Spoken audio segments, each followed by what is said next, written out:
Rekli smo da ćemo aktivno sudjelovati u donošenju novog zakona. Nisi nas pozvao i je bio na čelu. Izigrao si nas. Petljaš. Daj mi Vesnu nađi ovdje. Daj nam Vesnu nađi ovdje da nam ona potvrdi. Niste nas poslušali i niste uopće nas osvojili da uopće budemo kao radno tijelo. Tako?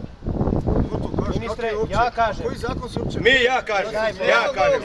Kad se pravio zakon, samo malo. Kad se pravio zakon o hrvatskim braniteljima, smo imali radni sastanak. Ljudi ne čuju. Izmjenu i dopunu zakona. Gdje smo napravili radno tijelo od branitelja Ljudi koji bi trebalo biti u tome. Tišina, napravili to. Jel Neda slala dopise 5 puta da se... Sastanak radni. Nikad nas niste zvali. Sad se opet prave neke izmjene i dopune, ne zovete hrvatski branitelji. Ne pravi se nikakve izmjene. Pravi se, kako se pravi se? Nemoj nas lagati. Da, pa nikakve se ne prave bitne... Ne pravi se. Neće se napraviti nikakav. Ne može. Ne može. Ministre, još sad vidim tu Bojan Glavašević. Je isto sin od naših branitelja. Svako ne sve najbolje. Ne možemo mi podržavati stavove koje mi imamo. Znači imamo jedne hrvatske branitelje i ovdje isto treba pisati Republika Hrvatska, Ministarstvo Hrvatske. Piše vam tamo, ono mora ostati. Ono mora biti. Prije 3 godine je pisalo obitelj, međugeneracijska solidarnost. Ja sam ti rekao prvi da ti ja dajem. I onda vam to nije smetalo. Ja ti dajem kod To je bilo je. Nemoj nam stavljati u uzvat niti HDZ, niti Bandića. Nikoga ne zanimaju. Ti si se prodao Jevga, ti si Mira. Šta? Molim. Ne, nemojte se.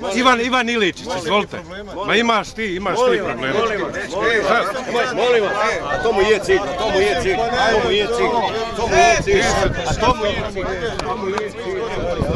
Mir, od petljaci, non stop petljaci. Molim vas. Ajmo malo se šel. Nemojte dirati naša prava i čaj to. Stop. Stečena prava. Stop. Ne, ma ljudi, jer mi imamo naš zahtjev, imamo. Stop. Ja sam mi smo konji kraja. Šta hoćete? Slušaj me. Nismo ovdje zbog pojedinačnih problema. Nismo ovdje zbog pojedinačnih problema, dečki, molim vas. Nismo ovdje zbog pojedinačnih problema. Odlučuje hrvatska vlada. Onda znam. Dva pisma sam ti poslao. Sve. Udostojio nazvat, u čemu je problem? Različite broj zbog telefona. Smjena. Prije godinu i pol dana si mi rekao šta mi ne piše, zašto se ne žališ? Evo sad se žališ. Polako. Ministre, zašto prava hrvatskih branitelja prilaze u nadležnost drugih ministarstava? Zašto to dozvoljavaju? Prelaze neke koje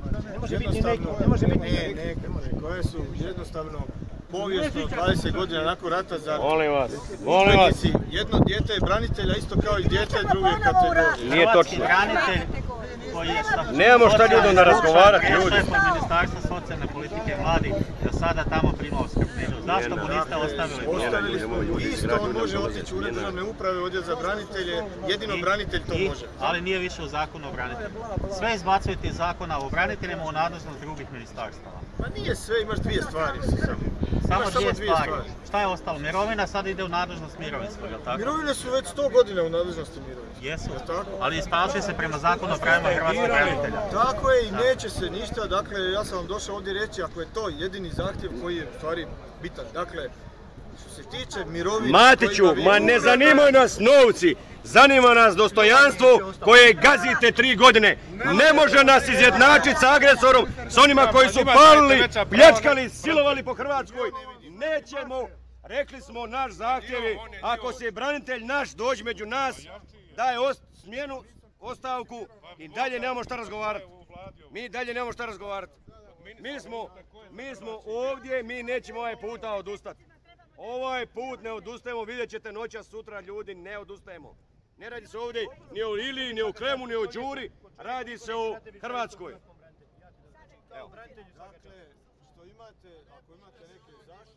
Ministre, jesi ti rekao ako mi tražimo smjenu i ostavku da ćeš je dati? Jesi to rekao x puta? Stvarno mora biti razlog, ovdje nema razlog. Onda nema šta. Gospodin Matić, vi ste se pozdravili prije par godina na Vukovarskom groblju. Gospodo, ajmo, gotovo, nismo ovdje zbog pojedinačne prijetnje. Nismo ovdje zbog pojedinačnog pozdrava, ja, tebe, ti, mene. Naš su jasni cilje, Viloga, Stjenovi, tamo stoji na vratima. Gotovo, dečki, hvala, živjeli Bog.